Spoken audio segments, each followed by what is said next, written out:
സംസ്ഥാനത്ത് അരമണിക്കൂർ load shedding ഔദ്യോഗികമായി പ്രഖ്യാപിച്ചു KSEB. വൈകുന്നേരം 6-നും രാത്രി 12-നും ഇടയിലാണ് വൈദ്യുതി നിയന്ത്രണം. ഇന്ന് ചേർന്ന KSEBയുടെ കോർ കമ്മിറ്റി യോഗത്തിലാണ് തീരുമാനമായത്. വൈദ്യുതി നിയന്ത്രണം ഇല്ലെന്നും ഇന്നത്തോടെ പ്രശ്നങ്ങൾ പരിഹരിക്കുമെന്നുമായിരുന്നു മന്ത്രിയുടെ പ്രതികരണം.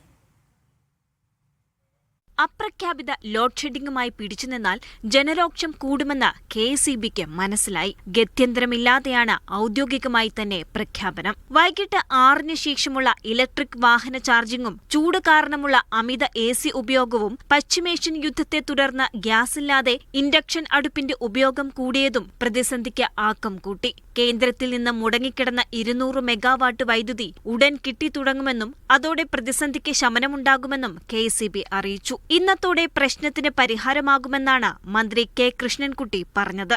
എല്ലാ വീടുകളിലും ഇഞ്ചക്ഷൻ കുക്കർ ഡ്രിപ്പാകുകയാണ് ചെയ്യുന്നത്. പവർ കട്ടില്ല.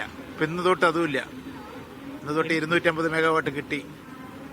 മഴയും പെയ്തപ്പോൾ നല്ല രീതിയിലുള്ള കുറവ് വന്നിട്ടുണ്ട്. ജനങ്ങളുടെ സഹകരണവും KSEB തേടിയിട്ടുണ്ട്. വൈദ്യുത വാഹനങ്ങളുടെ ചാർജിംഗ് രാവിലെയാക്കണം. AC-യുടെ താപനില 24 മുതൽ 26 ഡിഗ്രി സെൽഷ്യസിൽ ക്രമീകരിക്കണം. പീക്ക് അവറിലെ ഇൻഡക്ഷൻ അടുപ്പിന്റെ ഉപയോഗം നിയന്ത്രിക്കണമെന്നും KSEB അഭ്യർത്ഥിച്ചിട്ടുണ്ട്.